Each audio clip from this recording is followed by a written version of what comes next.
Paul Ricoeur fue un filósofo francés del siglo XX, a veces caracterizado también como antropólogo o teórico de las formas simbólicas. Su pensamiento exploró historia, teología, teoría del lenguaje, ética, psicoanálisis, entre otros, a través de una ingente producción de más de 40 libros. Así es difícil recorrer su labor al detalle, pero sí es posible introducir una idea general de su enfoque filosófico, de su interés principal. ¿Cuál? La comprensión. La comprensión, sobre todo, del ser humano. En este vídeo lo intentamos. Aunque Ricoeur tuvo influencia de numerosos filósofos y corrientes, al centrar su pensamiento en la voluntad de comprensión, ya lo estamos calificando como hermenéutico. Su filosofía se ha llamado fenomenología hermenéutica y, efectivamente, parte de la fenomenología de Husserl y de Scheler, pero reconoce la insuficiencia del método fenomenológico aislado, porque el ser humano no está aislado, es histórico y pertenece a una cultura, y por eso, para alcanzar la comprensión, es necesaria la hermenéutica, es decir, la interpretación. Ricoeur recoge la herencia de Schleiermacher, Dilthey y Heidegger en este sentido, y comparte muchos puntos con Gadamer. Busca equilibrio, conciliación, la comprensión de los círculos hermenéuticos que se establecen entre sujeto y obra, sujeto y otro, sujeto y su cultura, sujeto y su historia. Siempre intenta que esto lleve a la comprensión y a la mejora, a un futuro mejor. Es por todo esto que estudia, analiza, critica obras literarias, mitos, teoría del lenguaje, historia, filosofía, psicoanálisis, ética, política, teología.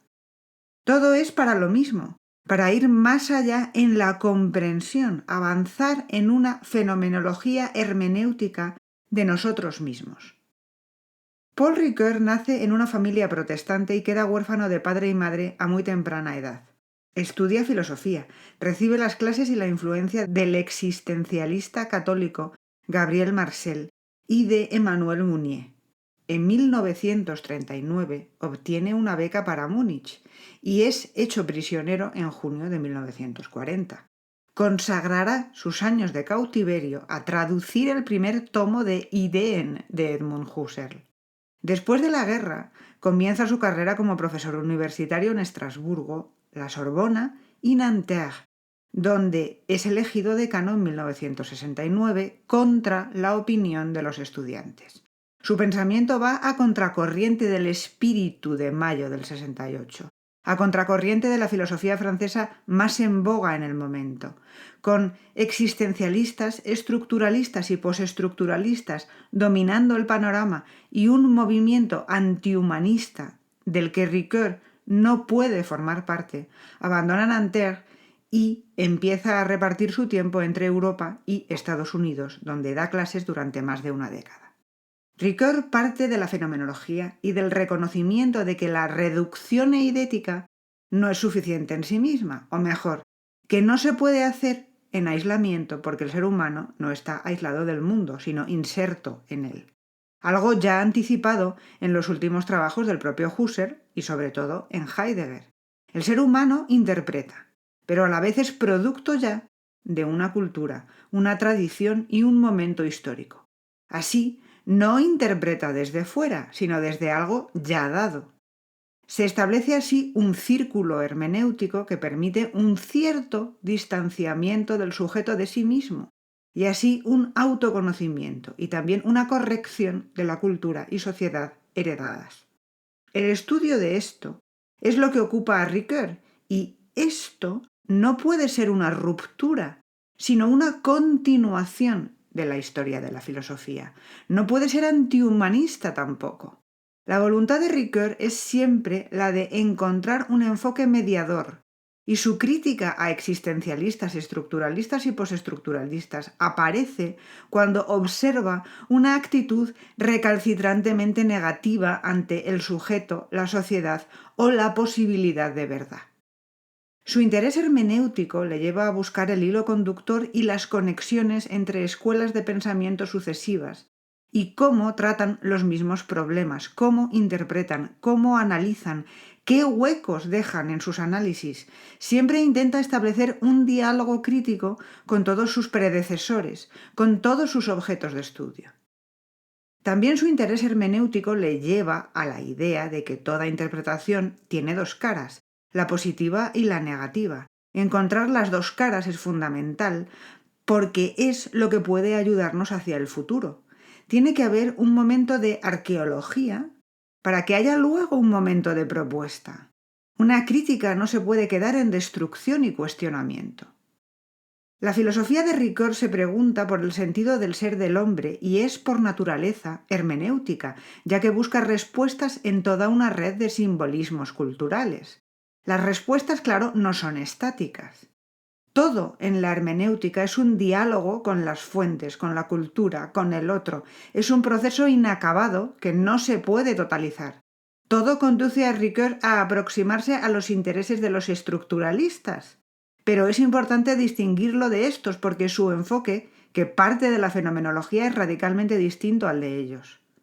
Ricoeur estudia las formas simbólicas y el lenguaje, igual que Claude Lévi-Strauss o Ferdinand de Saussure, pero lo que busca es encontrar la expresión, no un código subyacente a mitos que permita descifrarlos. Se trata de dialogar con ellos.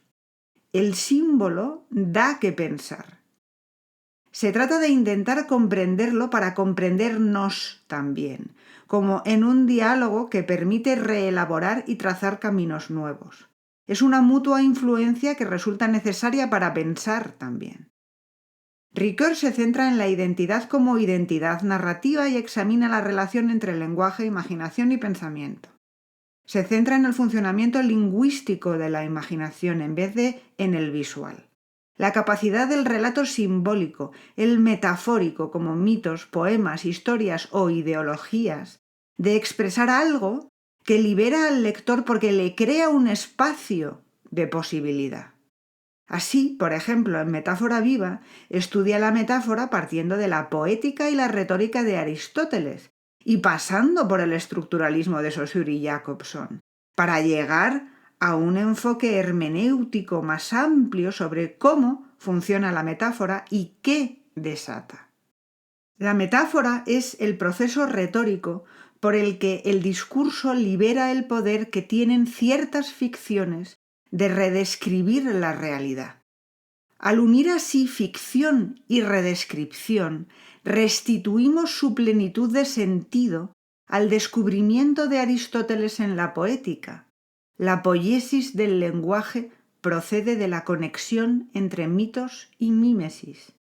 De esta conjunción entre ficción y redescripción, concluimos que el lugar de la metáfora, su lugar más íntimo y último, no es ni el nombre, ni la frase, ni siquiera el discurso, sino la cópula del verbo ser. El es metafórico significa a la vez no es y es como. Si esto es así, podemos hablar con toda razón de verdad metafórica, pero en un sentido igualmente tensional de la palabra verdad. Este fragmento puede parecer muy teórico y solo relacionado con teoría del lenguaje y análisis crítico de textos, pero va más allá y esclarece mucho el pensamiento de Ricoeur. En su círculo hermenéutico parte de Aristóteles y vuelve a él, aclarándolo y añadiendo. La producción del lenguaje procede de la conexión del lenguaje simbólico y capacidad de copia o de ver la semejanza con. Y en ese hueco, en el que está la metáfora, está también la capacidad de abrir un camino nuevo, de ver lo que es y lo que no es, de distanciarse del propio yo y ver al otro. Siempre diálogo, siempre verdad tensional, porque esto no es solo teoría filosófica sobre el lenguaje o imaginación, es detectar que las variaciones imaginativas del mundo ofrecen algo útil, la libertad de concebir mundos distintos, de corregir y transformarlo y transformarnos. La acción social no es posible sin esto. sin imaginación.